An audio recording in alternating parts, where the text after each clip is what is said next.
Hello and welcome to the Moviescramble podcast.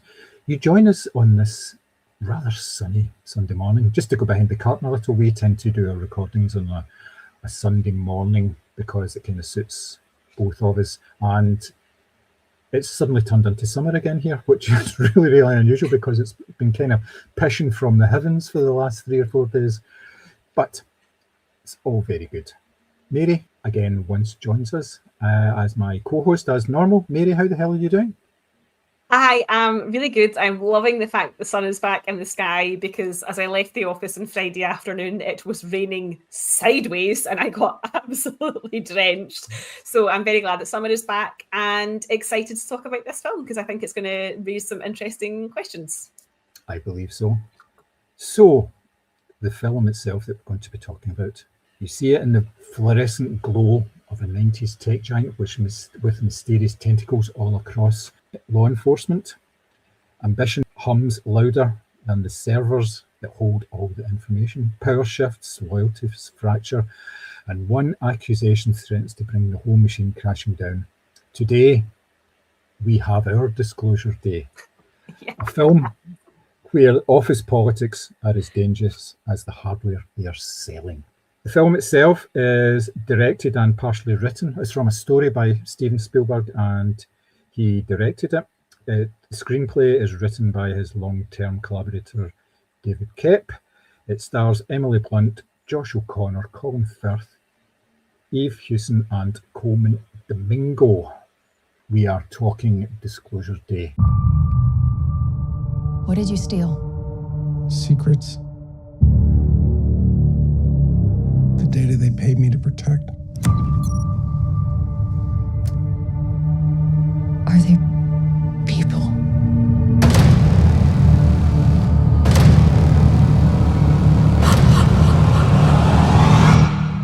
No.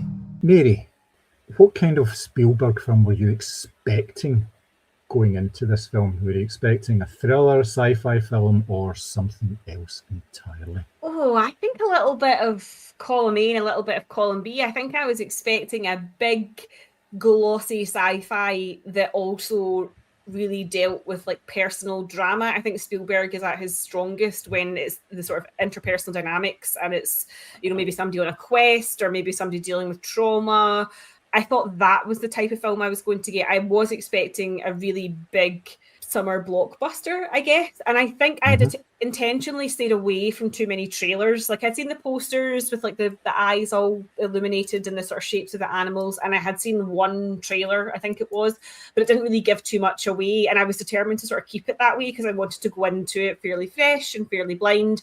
But obviously just based on Spielberg's sort of enormous, body of work, I did have some kind of like presuppositions as to kind of what the film might be like. Yeah, I was kind of the same as you. I avoided most of the trailers. I'd read a little bit about it and everything I'd read was Steven Spielberg, aliens. That was pretty much it. So it was very much Steven Spielberg is back talking about aliens again. And obviously there's so many sort of sub-elements to that kind of figure in, even with the likes of E.T. and all this kind of, it wasn't just purely about aliens, it's about how we tackle that, even the idea of aliens. So I was really looking forward to it. I didn't want to spoil myself too much by watching any of the trailers because I find more and more now that trailers give far too much away. It's very unusual for trailers to not give it away. You're talking maybe only Christopher Nolan trailers more than anything else, or more recently, the likes of Backrooms that didn't really give anything away because, that film, you spent half the film wondering what the fuck was going on anyway. So, so a trailer isn't kind of safe ground there. But yes, I was definitely in our preview of the year pod, I said this was probably the film I was looking forward to the most, basically on the fact that it was Steven Spielberg going back into the sort of genre of filmmaking again. When you actually watched it, did the tone, what you were expecting against what you actually got, how did that differ? A bit, just in terms of the tone more than anything else. We can talk about the actualities of it. Yeah, I think it was more serious than I anticipated. I felt like it was very weighty and very aware of its own opinions. And I guess what I thought was missing was a lightness of touch that I've come to expect from Spielberg. I'm not saying that happens in all of his films, because obviously it's like, as we're going to talk about, there's no lightness of touch in Schindler's List, and that's fine, there shouldn't be. But I guess from this film, I was expecting something that felt more almost like in a kind of family drama type of genre. And actually, I felt like this was a film that was maybe a wee bit too caught up in its own seriousness or its own messaging. And that's just one of the reasons why this film didn't land for me. Yeah, I kind of get that. I was expecting a certain, not so much lightness of touch, but more sort of adventure rather than... Maybe that's what it is. Maybe it was missing a few escapades. Yeah, well, but that was only what I was kind of expecting, because I hadn't seen trailers, so I wasn't fully aware of all the sort of, or any of the plot machinations that had actually been sort of brought forward to begin with. So I kind of liked that going into that, because then I didn't really know what to expect, and I like getting into film, and I'm open-minded about it. Whether it goes one way or the other, it doesn't matter, but it's just having that initial, it's almost like a spoiler-free thing with it. You don't really, especially with when you see trailers, you're waiting for that scene to turn up in the actual film, and when it turns up in the third act, you're saying, well, that's the issue we've had with the Mission Impossibles of late. Yeah, right? Absolutely, yeah. There's just too much in there. They don't keep anything back. I mean, Mission Impossible had a whole web series about him jumping off a cliff, and that was the final act of the film. And you're going, come on, really, But yes, yeah. So, having a look at the plot and the structure, what did you think of the central whistleblower storyline? Do you think that was strong enough to carry the film? No. I'm really sorry to Sarah Williams of Sarah's Popcorn Chat for this. I just don't get the Josh O'Connor hype. And I'm telling you right now, he's not strong enough as an actor or as a presence to carry a big summer blockbuster of this size. And I think the issues that I had with his character then made me feel like his entire storyline of being this whistleblower was really weak, because there were so many instances where they referred to his character as like a desk jockey, and he's just a geek, but yet he was doing... like he was fending off like these massive big bodyguards and somehow escaping from a field full of, CIA agents. So none of that made sense to me. I think had they taken the approach where the Emily Blunt character of Margaret Fairchild was perhaps more of a driver of this film, I would have been more engaged, because she is by far and away the best thing about this film. I think the notion of the whistleblower is a good idea, because I think in real life we're going to see more and more of that with AI and big tech and big pharma. I think we're going to see more and more of these kind of lone wolf figures going against the government or major corporations, whatever you want to call it. But I think it was the performances behind it that led me to struggle with that as a particular storyline more than the actual concept of it itself. Yeah, I can see where you're coming from with that. I think there was too much emphasis placed on that particular storyline, because the other storyline, the Emily Blunt one, was more interesting as well. It wasn't just the fact, and she kind of blew him out of the water in terms of performance as well. Some of that was to do with the amount of characterization she was given, I think, but she's very good in this film, definitely is. So yes, I can understand where you're coming from with that one, unfortunately, which is a bit of a shame. Yeah,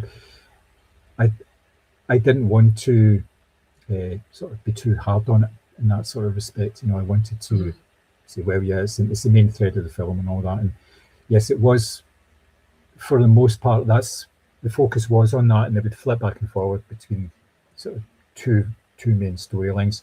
Should mention, obviously, the fact that the main storyline here is the whistleblower storyline, where Josh O'Connor has stolen information and he is wanting to disclose it, get it out there into the world and everything, and he's doing so on the orders, really, of the Coleman Domingo character. He's not really doing it on his own.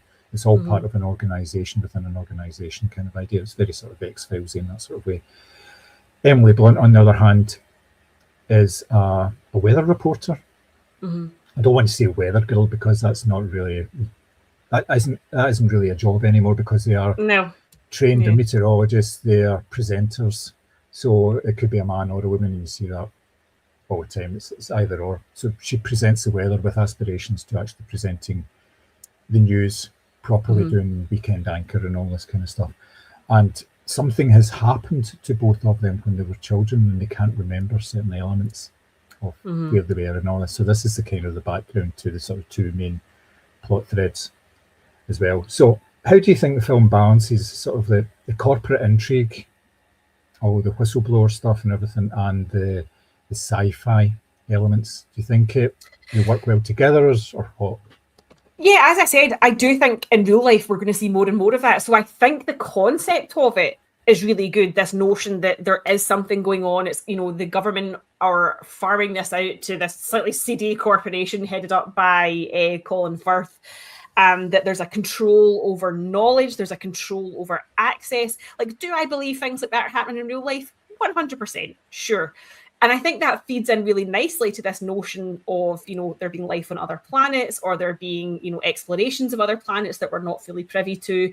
So I think that the actual storyline and the concept of it has its grounds in reality and feels quite authentic. I think it was just the execution of it that became a bit two-dimensional for me. As I say, the Josh O'Connor character, I didn't really feel anything for.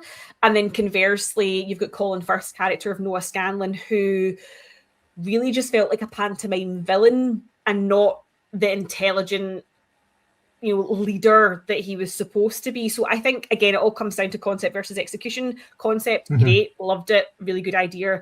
Execution just felt really flat for me on this. It tended not to mix the two elements, the sort of the sci-fi element and the whistleblower element too much. It concentrated in one or the other, and you get wee touches of it within that. And it didn't really go the other way until maybe like the third act, or towards the third act. It kind of tried to merge these better together.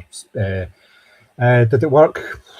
It's difficult to say. It really is. It's probably not to begin with, but as it went on later, I think it probably did sort of merge together a wee bit better. Now, obviously, with the characterizations with Josh O'Connor and Emma Blunt, at some point they come up against a sort of point of no return, that they're kind of fully invested in what they're trying to do. When do you think that kind of happened for both of them? I think it was early on, or was it at different points depending on the story? I think it's at slightly different points for each character. Obviously, when we meet Josh O'Connor's Daniel, he's already deep in the shit, in the sense that he has stolen data and he is committed to getting it out there. So I think from when we first meet him, he is already at a point where he can't go back. He's got a backpack in front of him literally full of gear, and he's made the decision that, he's taking this information and he's releasing it to the world. I think with Emily Blunt's character, I think it comes a little later. Like, we see her kind of having like these,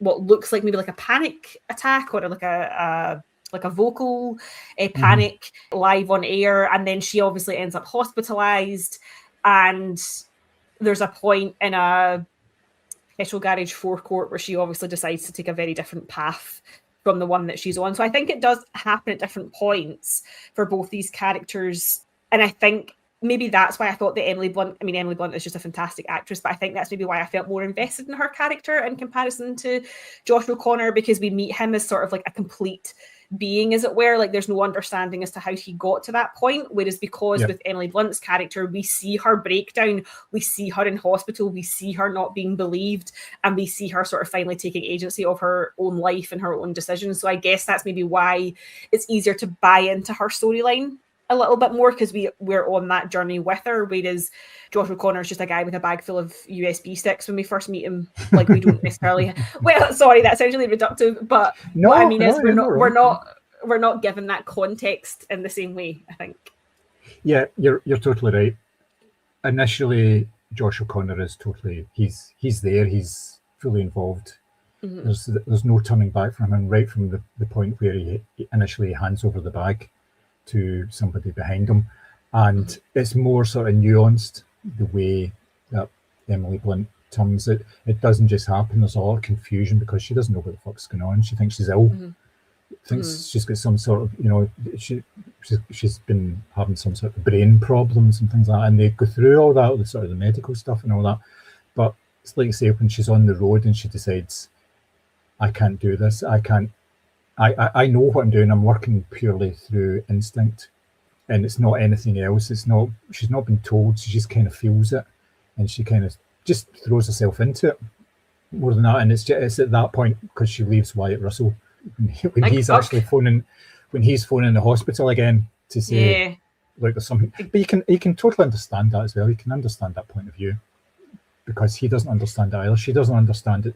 He's kind of just trying to look out for her. But at that point, she just says, "No, I've had enough.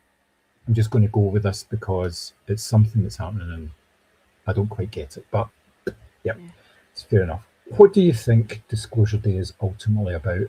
Is it about the truth? Is it about government surveillance? Is it ethics, AI ethics in particular, corporate power? What do you think it's ultimately about? I think this is where I really struggle with this film, because I think Disclosure Day thinks it's having this big moment or this big message about government control and data and surveillance and man's inhumanity to man, but that completely falls apart for me, because the whole, and I am going to get into spoilers territory, so sorry if you haven't seen it, stop listening to this podcast right now, come back to us later. The biggest issue for me in this film is that I just don't believe that humanity, which at this point, in like when we meet all these characters in this film, humanity appears to be on the brink of a major world war. We constantly see headlines about it. We see people stockpiling toilet paper. It all feels very pandemic-y. And I genuinely just don't believe that torture or the capture of alien life would bring us all to a standstill and we'd all end up holding hands and singing Kumbaya. Because in real life, we see children and hospitals being bombed and life goes on and we still fund those governments. And I think Spielberg's obviously trying to make this like point where our treatment of others, you know, should be the thing that sort of like binds us together. Like, we should stand up for what's wrong. We should feel confident enough to take on our governments. You know, we shouldn't accept, you know, evil data warlords with their dead wives taking over the planet. But that's just not real life. And I think for me, this film just feels too fantastical. Like, I just don't believe, like I said, that we would all like hold hands and world peace would come about, because we were so appalled at the way the Americans were treating captives. We know how Americans treat captives. We've seen all those types of films as well.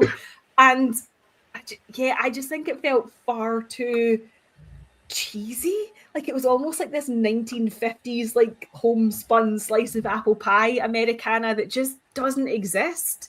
And I really struggled with how worthy the film felt its own messaging was when it just wasn't. Yeah, I do kind of get that. There is an idealistic element to this film which runs all the way through it, saying, see, all this shit is happening everywhere.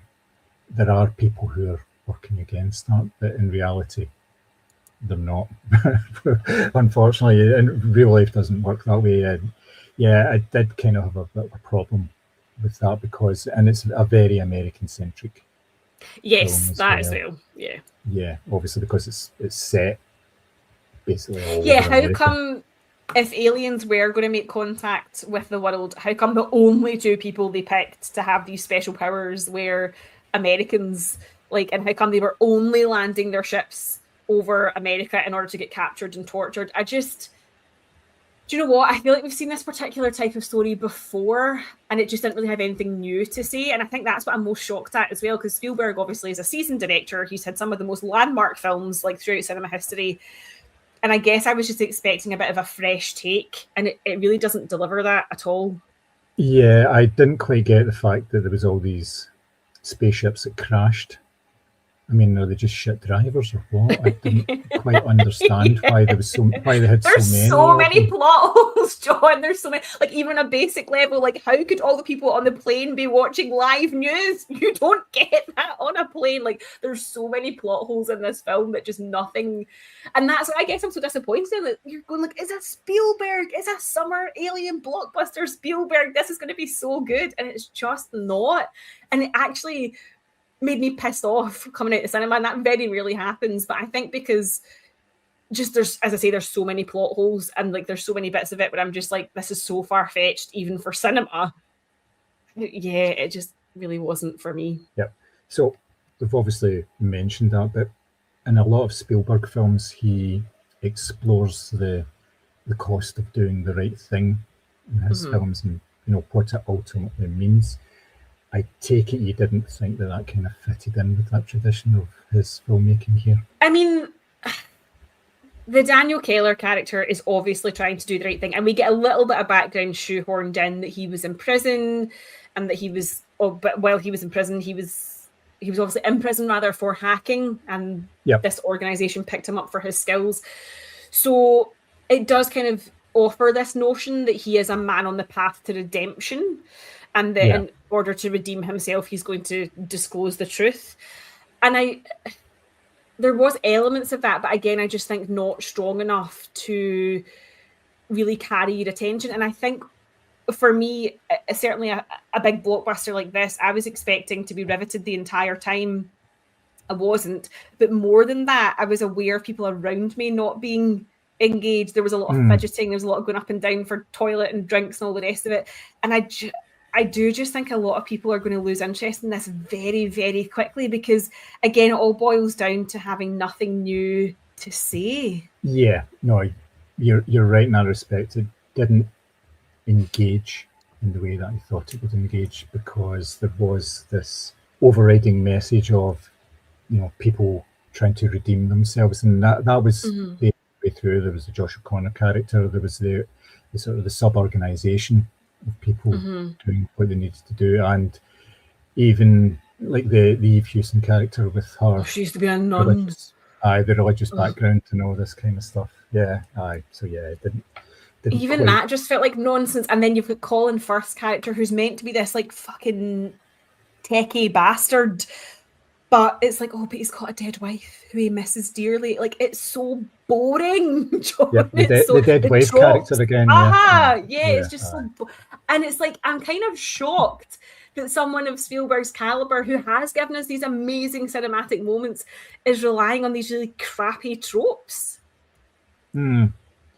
Yeah, I think it's an attempt to it's a 4-quadrant thing, trying to appeal to as broad an audience as possible, and I think slightly losing the message in doing that because it makes it so. Well, I wouldn't like to say bland, but I don't think it's terribly far off it, to be perfectly honest. Just a bit of a shame. The technology. How is it portrayed in this film? Is it portrayed as an aid, or is it a threat, or is it just like a mirror of our society at the moment? Yeah, I think it's a bit of both. One of the more interesting concepts of this film is like a society on the brink.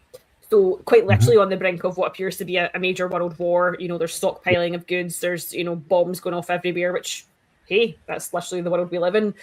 And the notion that tech can be used for good and for bad. So obviously Colin Firth, mustache twirling bad guy, is trying to use tech for bad. He wants to experiment on aliens. He wants to keep it quiet, etc. But there is this notion that Josh O'Connor, with his 90 million little glass USBs, is going to use it for good, and he's going to show everyone, hey, this is what your government is really like.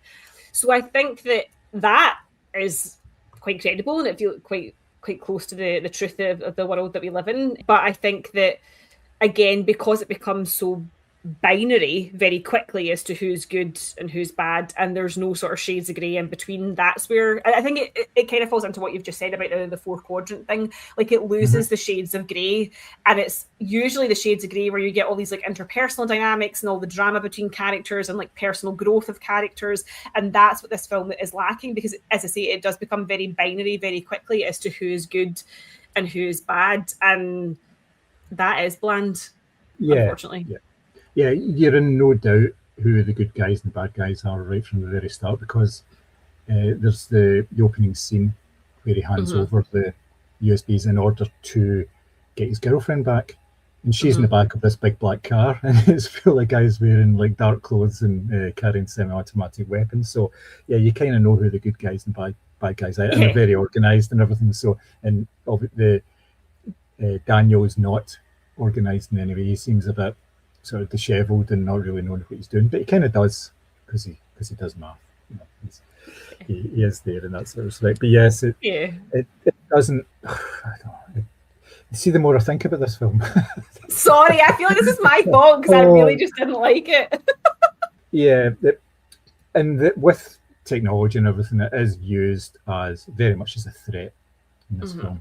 From one aspect, like the way that it's used in order to become invasive. And we're talking about sort of standard technology that you can use now, sort of surveillance stuff and all that. But obviously there's the added there's the element magic glowy stick. Yeah. That we don't know. And again, I watched this hilarious, it's a TikToker that I follow that does good film reviews, and he was like, someone explain the magic stick to me, because how can it transport you? Like Colin Firth's character gets the blue eyes and he's transported into the kitchen with Bono's Wayne, whose name I forgot. His character name I forgot. She's Jane or something. Yeah. So it can transport you into a room, but when Emily Blunt uses it later in the film, makes them all invisible. And you can't handle it with bare hands. You need to put about, like, there's no, again, I think this is what the issue is. There's no rules. And I think in good sci-fi films, if there's an unusual piece of tech or like a futuristic piece of tech, they find a way of somehow explaining the rules of that tech to you so that you're very under no illusions as to what the parameter of what that tech can do. Whereas in this film, it seems to be able to do everything depending on the user. And again, that just, I'm not saying it's a bad thing, it just doesn't necessarily make sense because you're never ever explained as to how it can do all of these different things depending on who's holding it.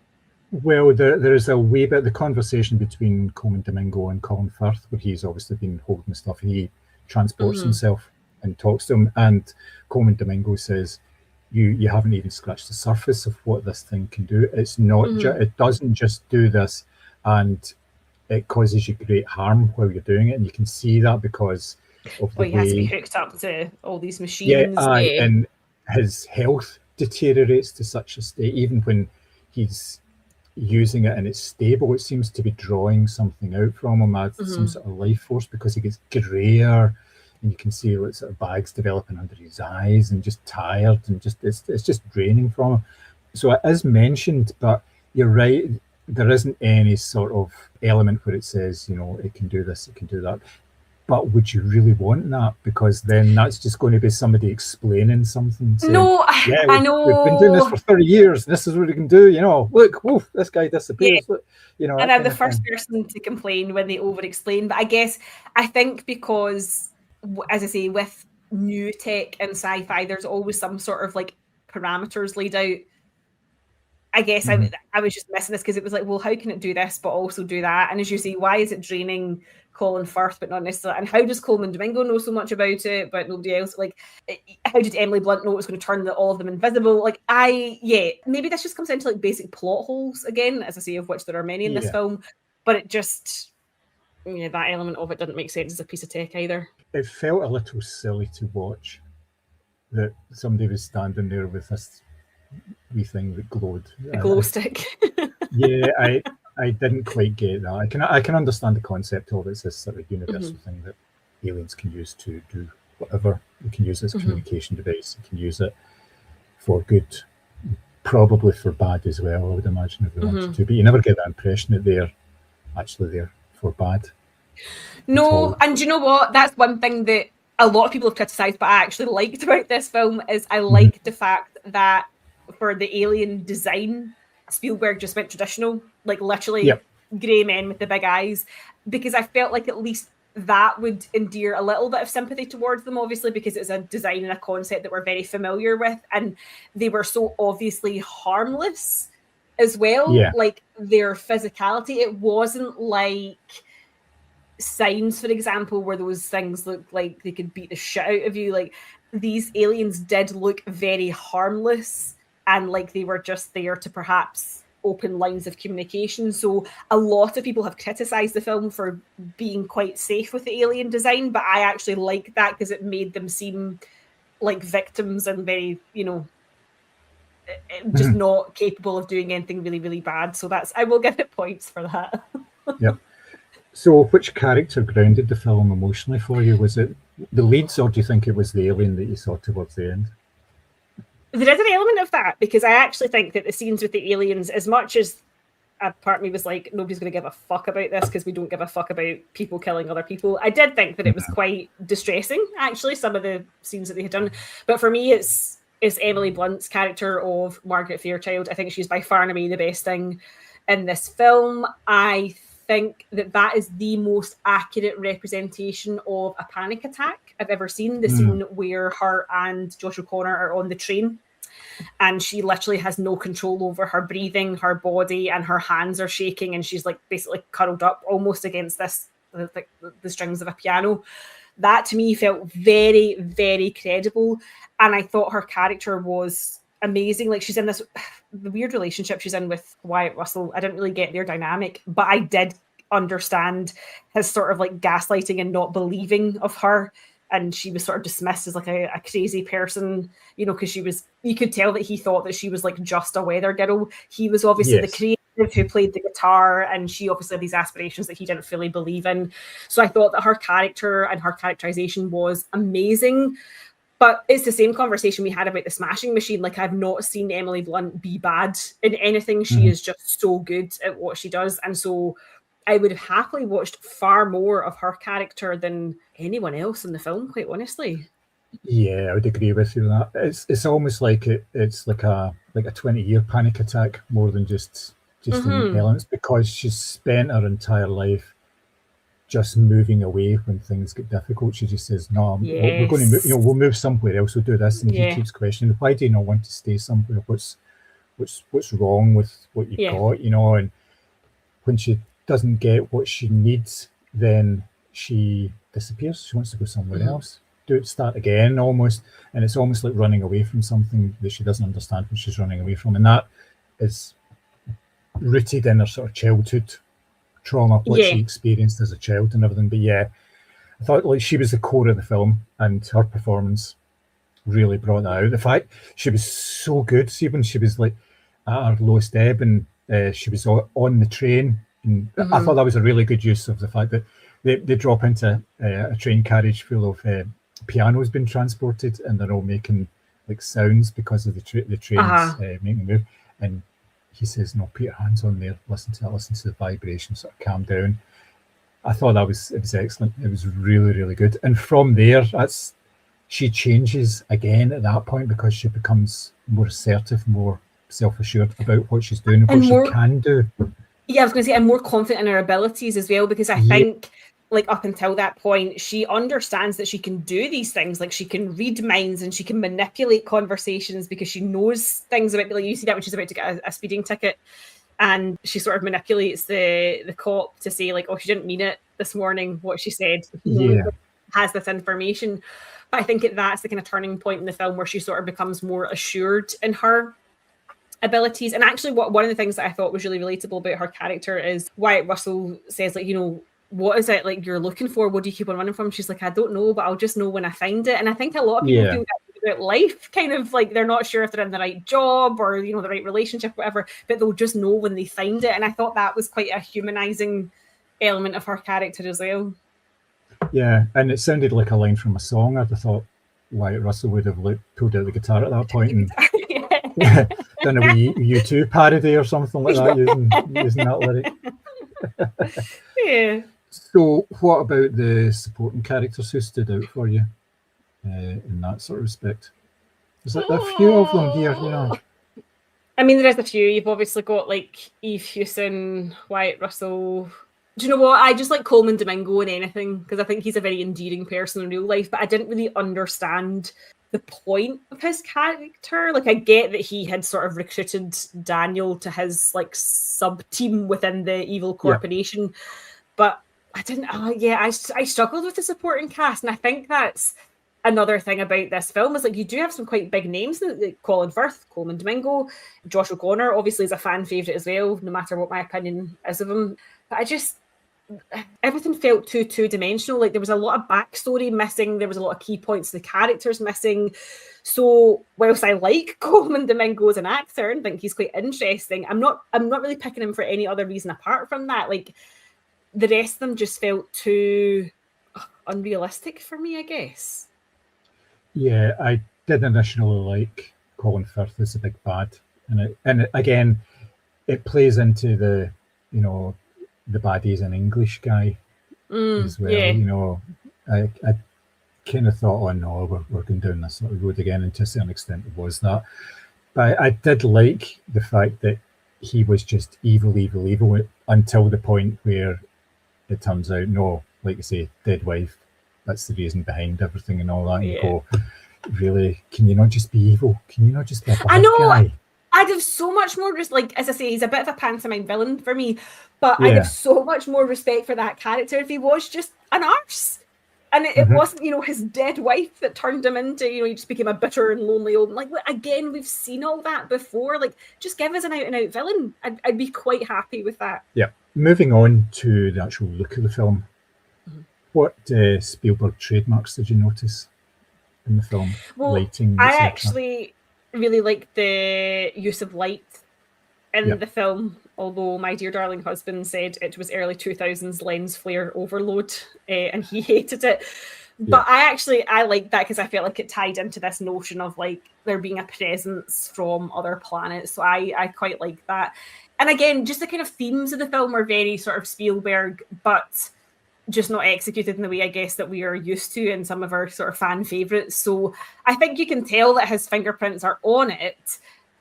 I'm just not sure it's his best work. Yeah, there's a lot of elements within there that you can sort of class as sort of Spielberg type elements. There's the Indiana motel as well, obviously, is the big one in the film. That kind of raised a groan in the cinema.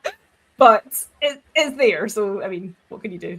Yeah, and obviously there's the train sequence as well has a similarity in a way to Indiana Jones and the Last Crusade because there's a whole sort of train chase there.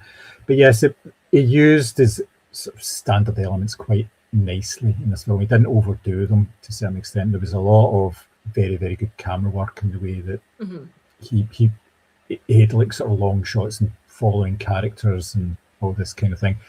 I liked the way that he did all of the sort of early stuff, the Coleman Domingo stuff, because he just caught wee snatches of you didn't really know what he was doing. You didn't know what was going on. There's just people coming in and like putting like plates on the table and things like that while he was talking and all this kind of thing. And that kind of played into the fact that it was very contained what he was doing. So if the Colin Firth character dropped in on him, which they called that dropping in using the magic stick. That's terrible putting this down. No, but we don't have a name for it, so it is the magic stick. Yeah, so he could drop in on him at any time, so as not to give locations away and all that, keeping it very small. So I kind of got that. I did like that, and I thought it was, for a lot of it, it was a well put together film because there was action beats that had to hit. But it was very familiar. And that's probably got to do with the fact that Steven Spielberg has a career since the early 1970s now. So I think you can forgive him for maybe using some of the same sort of techniques that he's used previously, I think. Was there a standout sequence for you in this film? I actually really like it, and it's in the trailer, but I really like the scene where Emily Blunt sort of chokes on her words as she's trying to give the weather report. And I was watching a little interview with her, and she said that they offered her AI to do that, to achieve that vocal technique, and she said no, and she did it herself. And then she did a little bit in the clip where she shows you how she did it. So I thought that was really good because again, it was like this kind of like strange, like, because at the time you don't know she's communicating in their language and she doesn't know she's communicating in their language. So I thought that was a really good scene because it just kind of jolts you up a little bit. I also did really like the moment where she discovers that they've essentially recreated her childhood home, because there was something quite sweet and endearing about that and her sort of like reacquainting herself with her past. But I also watched another video online where somebody ripped that apart and said, how would Coleman Domingo know what her childhood home looked like? But I actually really liked that scene. I thought there was something quite, you could tell for her it was both healing and traumatic to be placed back in that situation where this incident happened in her childhood and it sort of brought her powers to life. So I thought that was quite nice. And again, I think that's where Spielberg is at his best. It's these small, quiet, dramatic, personal moments as opposed to big like the train sequence is phenomenal. Obviously, like that's like incredible the way that that's shot, really beautifully done. But for me, in all of these types of films, I always prefer the moments when it's just focused on a person or like a couple of people, and it's really about their emotional journey. So I think those two in particular, I really liked. For me, again, I'm of a similar opinion. It's the smaller moments that really work for me. It was the scene where Daniel and Margaret meet for the first time. He's obviously been captured at that point, and she comes in, and it's that whole sequence where she comes in and basically everybody parts for her to let her in, and then she just starts saying to people, all the wee personal things that she knows about everybody, and it sort of gets to the core of every single person. She has this ability just to glean this wee bit of information about them, saying, or you should give them a phone, they will forgive you and all this kind of thing. And it's for everybody in the room. And because of that, they're able to walk out. And it's the look on Daniel's face because he's kind of going, what the actual fuck is going on here? I've got no clue. Why are they just letting us go? Oh, they're giving us a car. Yep. And they can just go. I thought that was fantastic. It was probably the best sort of wee sequence for me. Like I say, the bigger sequences, the whole car chase is fantastic. I really like that from the start to the finish. Well, I liked that from the point he got in the car. Yes. To the point where they reached the cliff edge. I like that whole bit. A bit before it, but after it, I have issues. I would agree issues. with that. Yes. So, yes. While we're here, let's talk about some of these wee issues and the plot holes and things like that. What were your sort of major issues with the plot in this one? So as I've said, I don't believe that the entire world would suddenly all kiss and make up because some aliens have been tortured. That to me is just the biggest fall down of this film.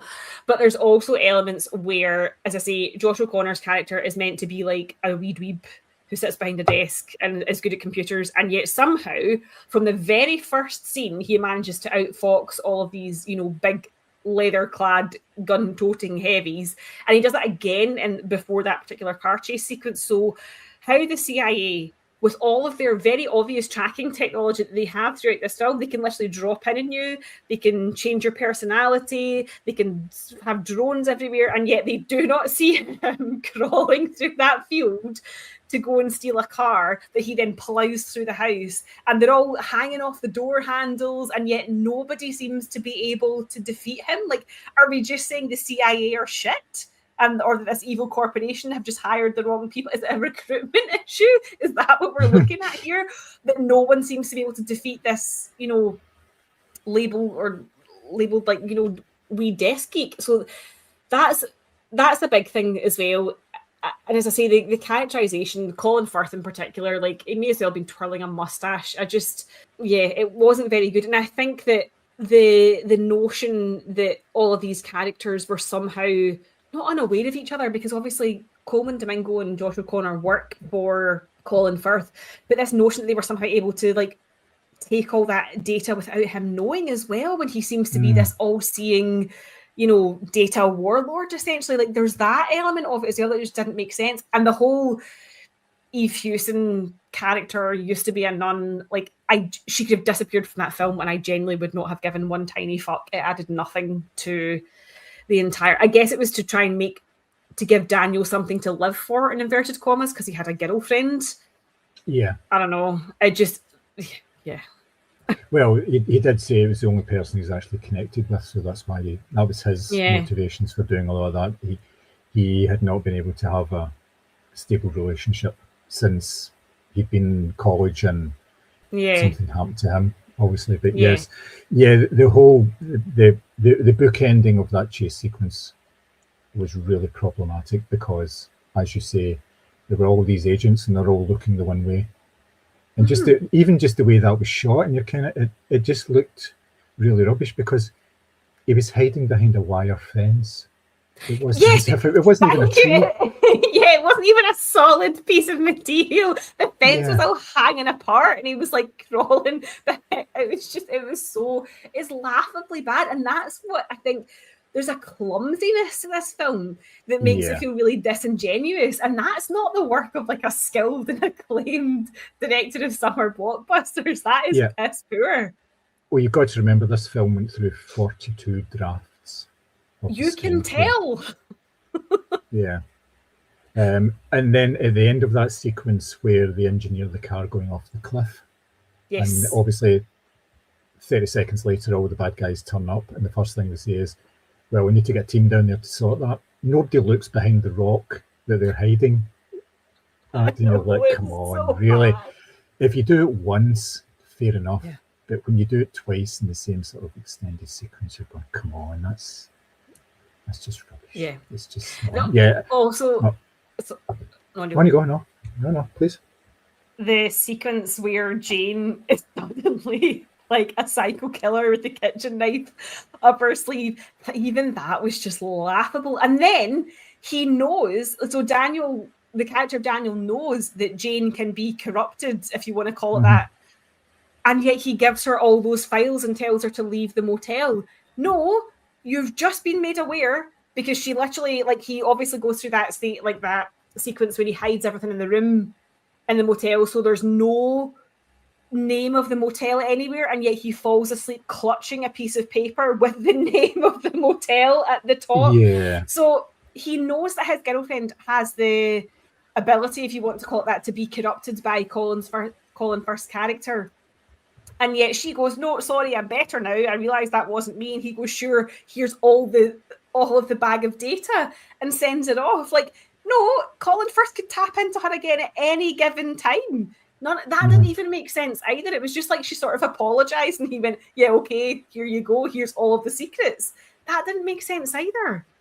Yeah, and there was the sequence where it was Colin Firth and Coleman Domingo speaking to each other. Now, in there's two organisations that are built on secrecy and containerisation, making sure that nothing gets out. And the way that they find out where he is because two people come into the room, and it just happens to be two people that used to work for the other organisation. And they had, so they knew about them, where they were. And also, one of them had been on his phone, so they knew where to find him. And you're kind of going, that's really clumsy. That's if you ran a secret organisation, one, you would tell everybody, look, see, at some point, see the guy that you used to work for, he's going to teleport in here and have a conversation, or he's going to try and find me or somebody else. So see, when I say clear the room, I mean, get the fuck out and close all the doors and make sure nobody comes in, because we're giving nothing away here, you know? And don't go on fucking Instagram on your lunch hour, because then everybody will know where you are.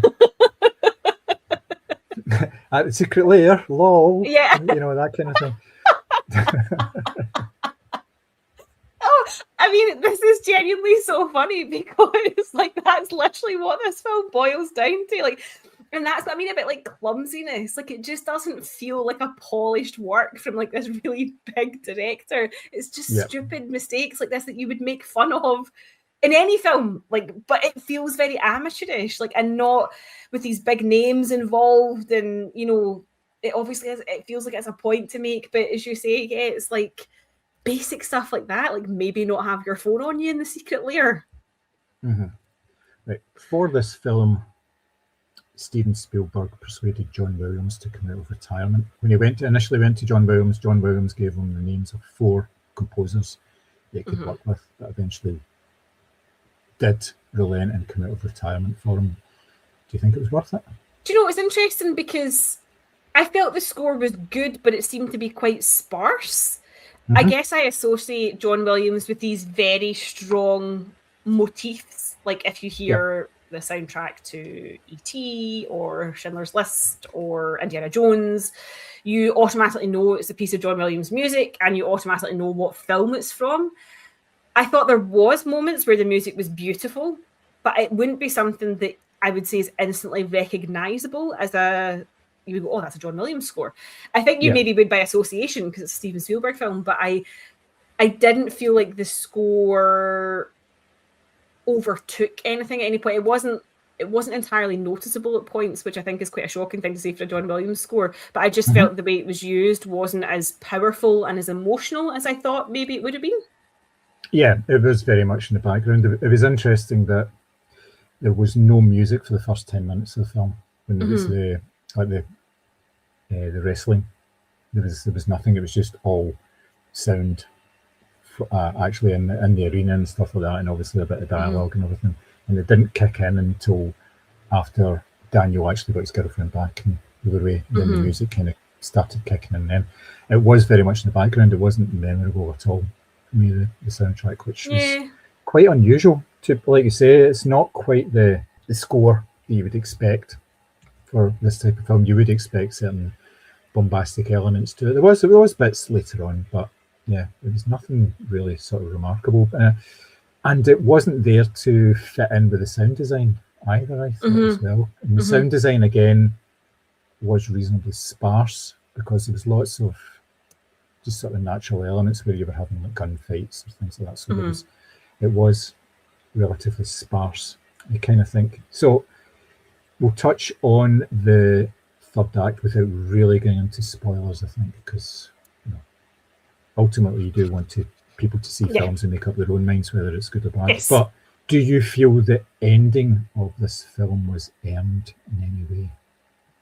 No, like genuinely, no. I think that the build up to it and what actually happened were two very different things.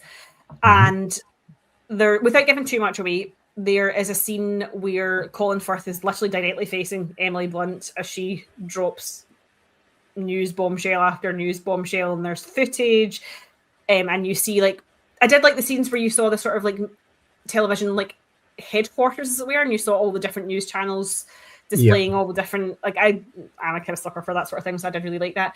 But there's a scene where Emily Blunt's character is basically dropping information grenades, and Colin Firth just sits there and just kind of accepts that this is what's happening. Now, we've been led to believe up until this point that he is this like psychotic megalomaniac ready for murder in order to protect his organization, and yet he literally just sits there and lets it happen. Again, nonsensical. I thought that the film was maybe going to end in a slightly different way to what it did, but I struggled with this message that somehow this piece of information was going to bring about world peace and we were all going to love each other and all the poor aliens, the American government's really terrible. It just didn't work for me at all. Like, it really didn't. And I think that for a film of this size, of this caliber, of this cast, of this director, it should have felt more emotional. It should have felt more, as you say, earned. And it should have felt slightly more bombastic than what it did as well. It should have been this big sort of like moment in cinema that we would all refer back to in years to come and go, oh, do you remember the ending of Disclosure Day? It was so good where they did blah, blah, blah, blah. It kind of just faded into a whimper after the initial news drops. Yeah, I had real problems with the fact that they used like a news program in order to get information out there.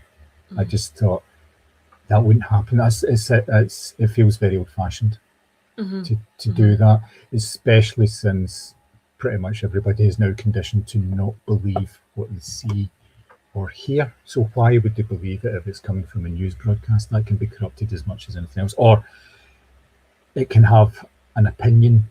It's not just these are the facts anymore. Every news broadcast you seem to see, especially from American outlets, there seems to be an underlying, well, this is what we're telling you, and we're telling us because we support Trump or we support the other side or whatever. You know, this it's never neutral. And I know the BBC was regarded as being neutral for a long time, but I'm not kind of sure if that's kind of the case anymore, because they tend not to like Scotland too much either, you know, and just appeases by giving an hour-long Reporting Scotland broadcast where they just interview people in the streets of Boston, you know, that kind of idea. So I didn't think the medium, it felt a very old-fashioned medium. It's something you would have seen in an 80s film, maybe an 90s film. Yeah, completely. It would have been, you just put the information out there on the internet, that kind of idea. Yeah. But that's not very cinematic. You don't get the moment with the news anchor trying to explain what I really like that bit where the news anchor was actually trying to explain what they were seeing on it, and she was stuttering and stumbling, and she was just kind of, I don't know what to say at this moment, rather than this polished somebody's. Yeah, that felt more authentic. Yeah, because if you were presented with this sort of information dump, you would be kind of going, this is just, I can't believe, oh my God, they're torturing these people and all that, or torturing these creatures, whatever.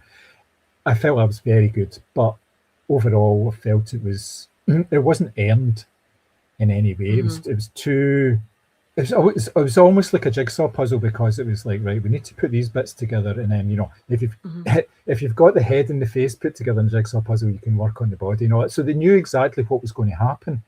They knew right from the, like, Coleman Domingo and his team knew exactly what was going to happen all the way through the film, up to the point of, yeah, we're going to go to this news broadcast place. Yeah. You know, and it just felt as if, well, you could kind of short circuit all that by, you know, somebody takes Emily Blunt to the side as soon as she starts doing this, and then saying, right, you don't need to go halfway across the country only to come back to where you are. We'll just keep you here and we'll do it right now, and we'll just take over and do it. But there had to be this whole sort of convoluted plot in order to come back to where they started. And even like the fact that it was Emily Blunt that got to do it, and she's like disheveled and stuff like that. It's like, oh well, look, that ties in with her aspirations of being a serious newsreader. Like even that just felt a little bit cheesy, I guess. Yes, yeah, I'm afraid so. Yeah, it was not good. So, do you think this film actually sort of gets across any sort of message at all, or do you think it's just summer blockbuster fodder? I think it's summer blockbuster fodder, and I think even that's being generous. I think that they're like genuinely. I think the people behind this film probably believe in their own message and think it's great and really well executed. But anyone who's mildly film literate can see this coming a mile off and just know that it's really poorly done. Yep, I have to agree with you on that one. As a final question, the CGI animals are fucking shit. There is a theory out there, or people have said they are not great because they are actually a representation of aliens.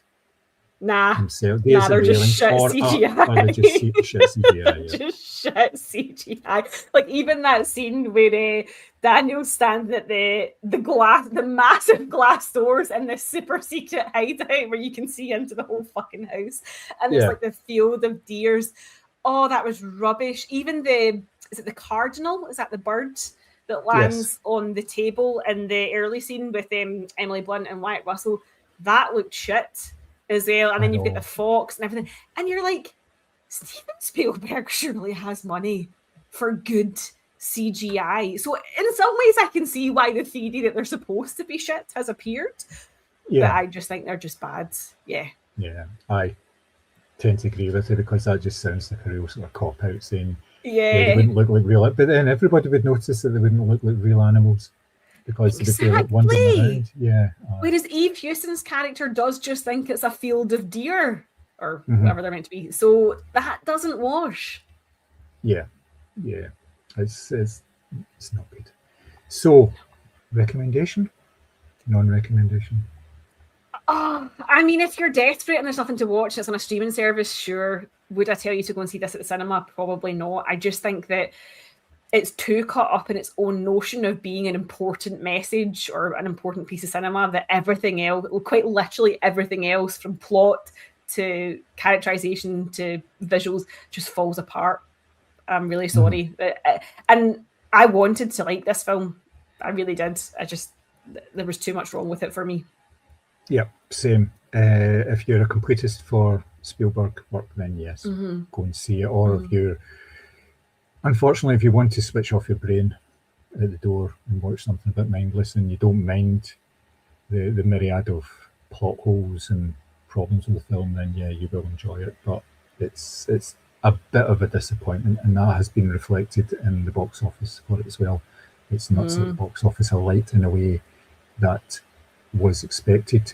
Spielberg, aliens, money, nah, it's just not it, unfortunately. And it's funny because what I've started to notice, and this is really interesting, is that Sinners is maybe the exception to this, but they wheeled Tom Cruise out for The Running Man to support Glenn Powell. They've wheeled him out to support Emily Blunt in this over the weekend. And I think, is this a sign that a film is not going to be good when they're pulling Tom Cruise, who's not in it, into the promos?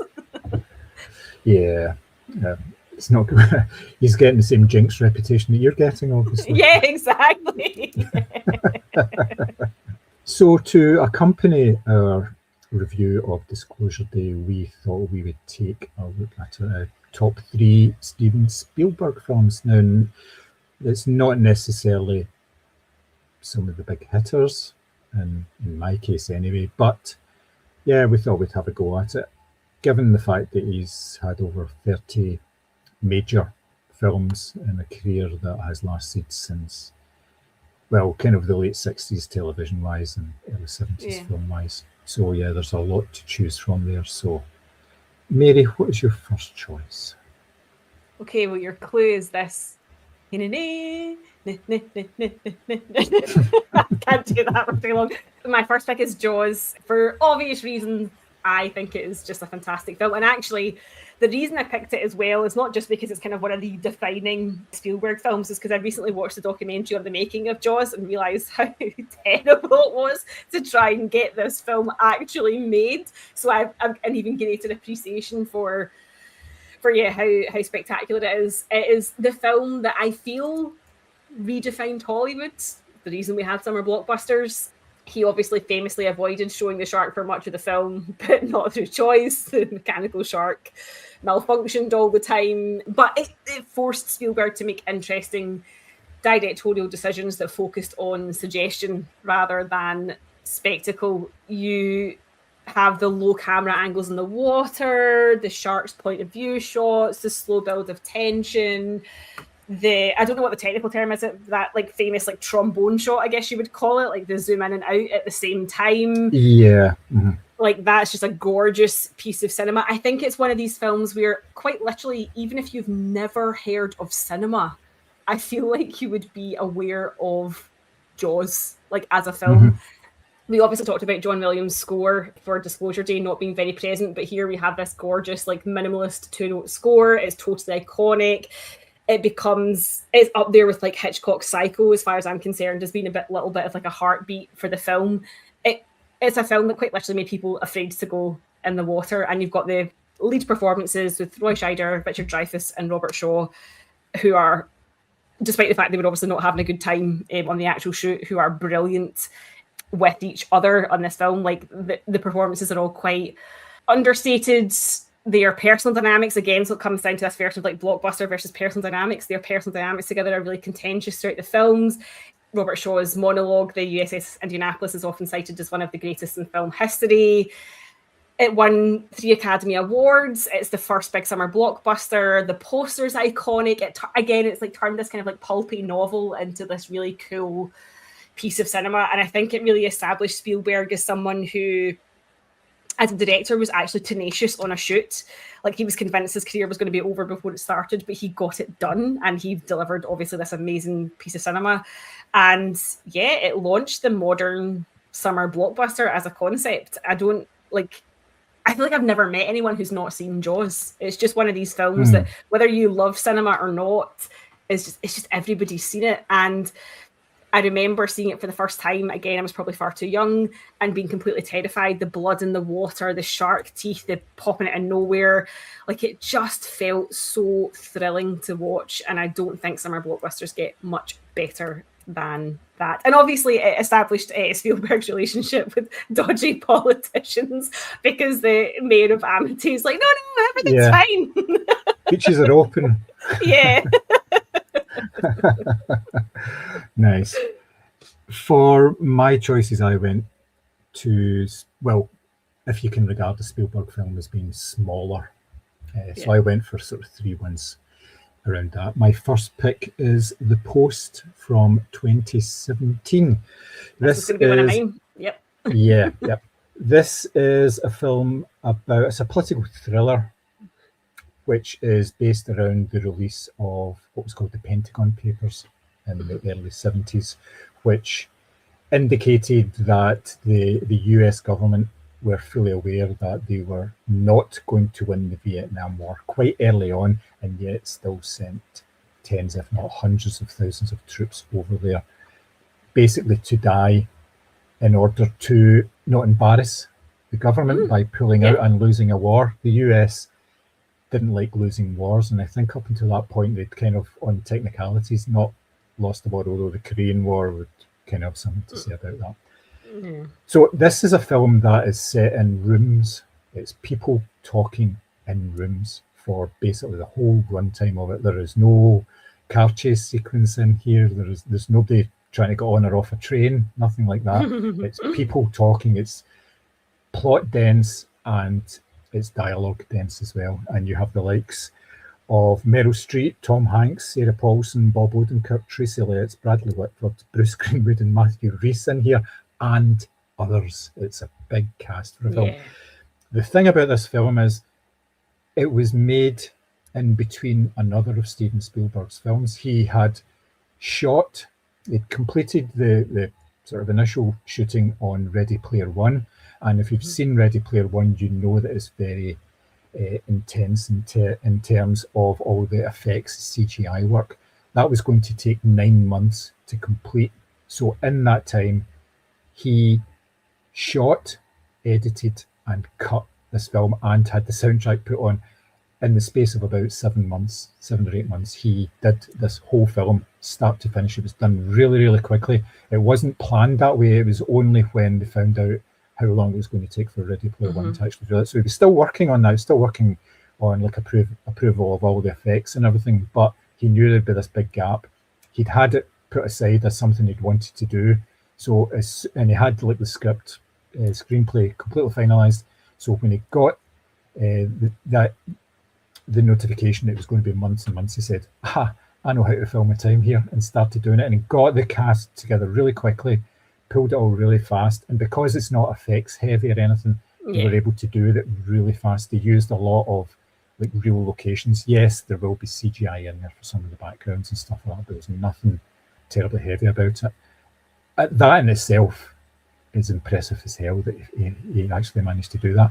But the fact that he managed to create such a good story out of this screenplay as well, because you've got there's two main characters in here. You've got the Meryl Streep character, who at first, she is the owner of the Washington Post, but she'd never wanted to do it. She was never groomed in order to take it over. It was supposed to be her brother, and then he died, so she got it. And she's surrounded by a board full of men who literally at one point are all standing over her, trying to force her to make a decision. It's just mental. And then on the other side, you've got Tom Hanks as the newspaper editor, the fast talking, we've got this, get us out of the streets, guys, come on, I've got to get the story, sort of stuff. So you've got these two opposites in the way that they work together and the way that they use their connections in order to try and get this working. There's a whole aspect of the fact that the story was actually broken by the New York Times, that there's an injunction getting raised against them by the government because they're saying it's national security and all that. And then the Post get hold of it, and it's like, do they go ahead and publish articles with the assumption that the government's going to come after them and possibly try and jail the main members of the sort of editorial team and everything like that? It's this really, really wonderful, dramatic, suspenseful thriller, because I wasn't aware of the Pentagon Papers before I'd actually seen this film. Obviously, I was aware of like the whole Watergate thing, which actually followed on from it, but I wasn't really aware of this. So I didn't really know how this was going to go. So it showed sort of masterful storytelling, which we didn't see to the same extent. There's no holes in this film.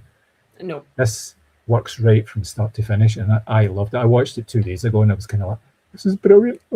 This is such a good pick. I remember seeing that in the cinema, and it very much, like, I love people talking in rooms drama, and this ticks all those boxes. And as you say, a good story, really interesting slice of history, and really willing to sort of examine the powers that be, whether that's media or government or whatever. So I think that's a really, really good choice. Smashing. Your second pick?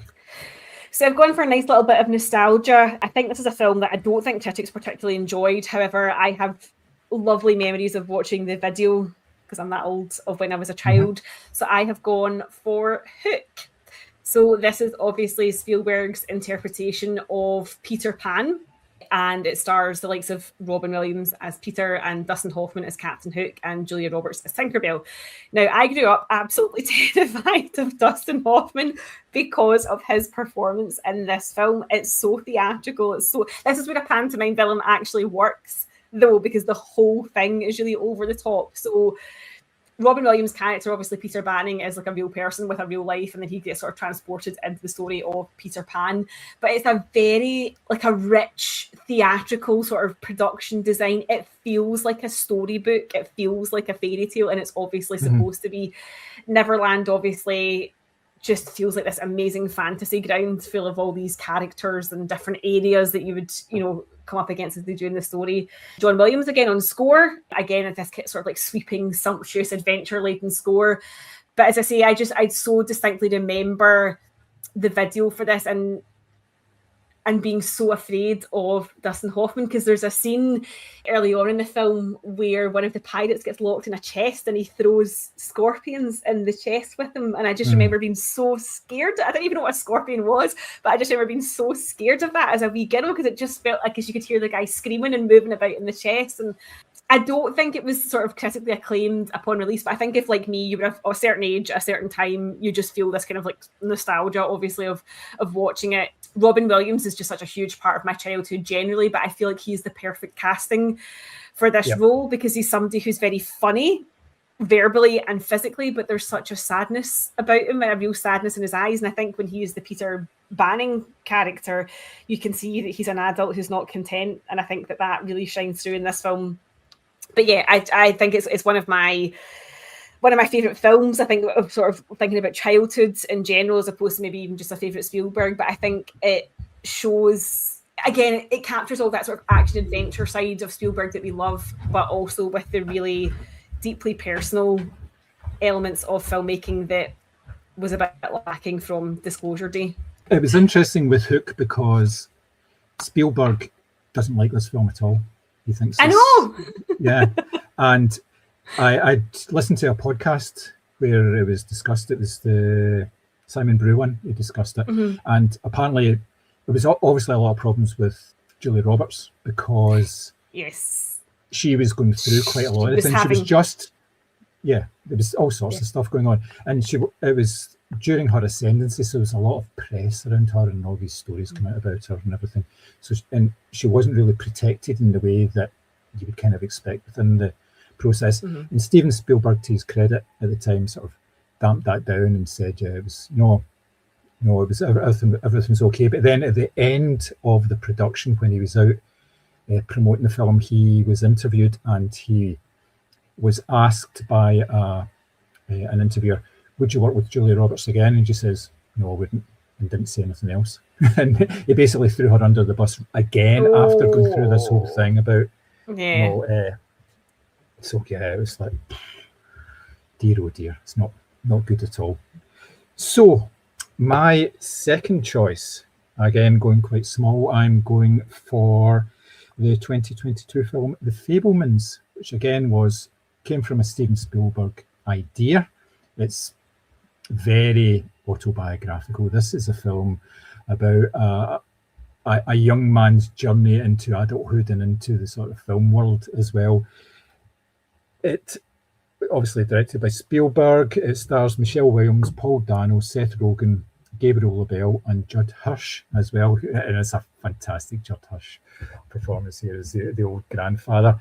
And it basically tells the story of this young boy who goes to see the greatest show on earth at the cinema with his parents and falls in love with the train crash of all things, and wants to recreate this. And his mum comes up with a way of, you can use your father's cinema camera in order to film this, and you can watch it over and over, and it gets you over your sort of trauma of it and all that. And that kind of leads into a lifelong obsession with cinema. And as he's growing up in different places, he moves from like New Jersey to Tucson, I think it is, Arizona, and he's grown up there, and he's making like short films, and he's learning techniques and things like that. Like he films this sort of Western film where there's a stagecoach robbery and then there's a shootout, and he says, "Oh, it looks really fake," and he gets the idea to poke holes into the film so it looks as if the guns are actually the flash from the muzzle of the guns and things like that. And the background to all this is it's the family dynamics. It's the father who works in electronics, who works for IBM, he develops all these systems, really smart guy, and his mother is a pianist, but she's sort of thwarted in her own ambitions because she's got 4 kids, so she has to be at home, and she feels as if she's kind of been left behind to a certain extent. And there's elements of it as well. It dips into mental health and things like that. You kind of see the mother sort of acting out in certain ways. Like there's an early scene where there's a tornado miles away from where their home is, and you can see it. She gets all the kids into the car and drives towards it. and the kids are going, "Is this safe?" And she's like, "Yeah, you're with your mother. It's fine." So it's a very sort of personal story, and you see this young boy growing up and actually getting to Hollywood and meeting John Huston as well, as played by David Lynch in this film. And there's a really good scene there. It talks about the horizon. He says, when you see the horizon at the top, it's interesting. When you see the horizon at the bottom of a shot, it's interesting. When you see a horizon in the middle, it's shit. There's nothing interesting to see there. So and the guy that actually plays the character's called Sam, but it really is a veiled autobiography. He actually looks like a young Steven Spielberg by the end of it. He's got that look down quite nicely, and it's just a cracking sort of family drama, and the fact that there's things going on that you don't realise at the time, especially when you're a child. But he's got this way of bringing back some of these memories, in that he's filmed loads of stuff, so he's able to put things together about how ill his mum was and how detached his father was at times and things like that, and what they actually had to do to sacrifice things so that they would grow up properly and all that. It's a really good film.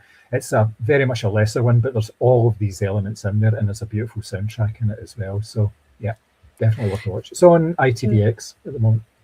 That's actually one of those ones on my planner that I downloaded from Film 4 and I just haven't got round to watching, which is really annoying because it sounds like it is really, really an interesting watch. Yes, yep, good. Your final film?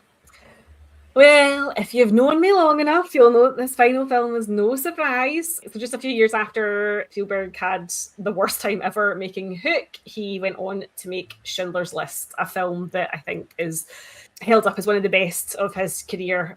He shot the film in black and white, trying to evoke a sort of historical authenticity and I guess a sort of like documentary style realism to it.